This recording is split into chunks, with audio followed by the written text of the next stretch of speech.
টেক্সাসে 10 দিনের ভেতরে দ্বিতীয়বার প্রবল ঝড়, এবং সেই ঝড়ে পুরো ডালাস শহর এখন আসলে ওলটপালট হয়ে গেছে এবং বাংলাদেশের খুব ইম্পর্টেন্ট ওয়ার্ম আপ ম্যাচ আমেরিকার বিপক্ষে সেটা আসলে ভেস্তে গেছে। অর্থাৎ একটা মাত্র ওয়ার্ম আপ ম্যাচই এখন বাংলাদেশ খেলবে, সেটা ভারতের বিপক্ষে নিউ ইয়র্কে। এবং যেটা আমরা দেখলাম এই ভেন্যুতে এসে, ভেন্যু আসলে ক্ষতিগ্রস্ত হয়েছে এই তীব্র ঝড়ে।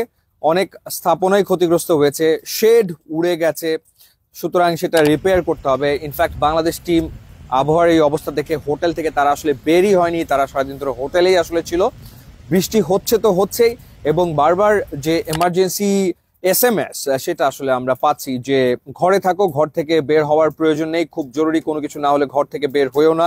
রাস্তাঘাটে গাড়ির সংখ্যা খুবই খুবই খুবই কম, পারতপক্ষে মানুষ আসলে ঘর থেকে বের হচ্ছে না, এরকম একটা পরিস্থিতি।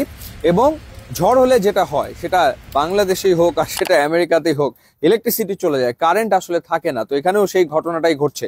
ইলেকট্রিসিটি অনেক জায়গাতেই আসলে ইলেকট্রিসিটি নেই, অনেক জায়গাতেই ইলেকট্রিসিটি চলে গেছে এবং সেটা কখন আসবে বোঝা যাচ্ছে না। তো এরকম একটা পরিস্থিতির ভেতরে ডালাসে আমরা এই মুহূর্তে আসলে রয়েছি। তো এরপর বাংলাদেশ দলের গন্তব্য হচ্ছে নিউ ইয়র্ক, এবং বাংলাদেশ একদিন পরেই নিউ ইয়র্কে আসলে চলে যাবে।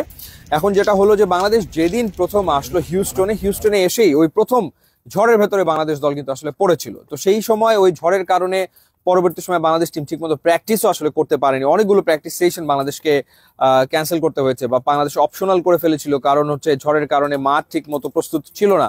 এবং যেটা প্রভাব কিন্তু আসলে পড়েছিল যুক্তরাষ্ট্রের বিপক্ষে প্রথম দুটো টি-20 ম্যাচে বাংলাদেশ ওই দুটো ম্যাচে হেরেছে।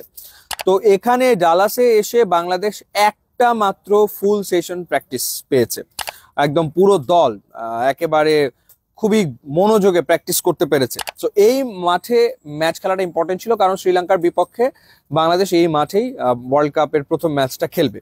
সো এখানকার উইকেট সম্পর্কে বাংলাদেশ ধারণা পেত, এবং এই উইকেটটা যেহেতু কিছুটা ব্যাটিং ফ্রেন্ডলি ছিল, সেই ক্ষেত্রে আমাদের অফ ফর্ম ব্যাটার যারা রয়েছেন তারা এখানে খেললে উপকৃত হতেন, তারা রানে ফিরতে পারতেন, সেই সম্ভাবনাটা আসলে ছিল। কারণ মেজর লিগ ক্রিকেটে এখানে 200 রানও হয়েছে, দুবার 200 রান হয়েছে, এই ম্যাচের গড় এভারেজ হচ্ছে 170।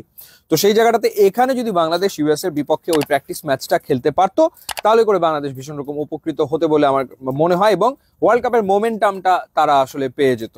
তো সেটা আসলে হয়নি, সেটা এখন আর কিছু করার নেই, কারণ আবহাওয়ার উপরে কারো আসলে কোনো হাত নেই।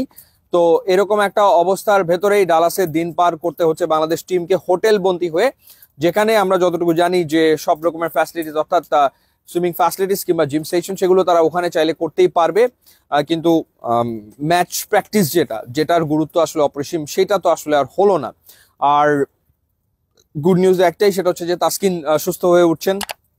তাসকিন প্র্যাকটিস সেশনে বল করছেন কিছুটা শর্ট রান আপে।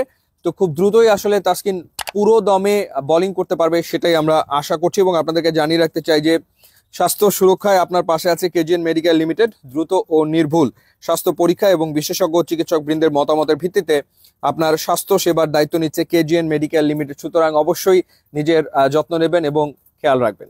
ইউটিউব ইনস্টাগ্রাম লিঙ্ক দেওয়া আছে, আপনারা যোগ দিলে খুবই খুশি হবেন। Thanks for watching.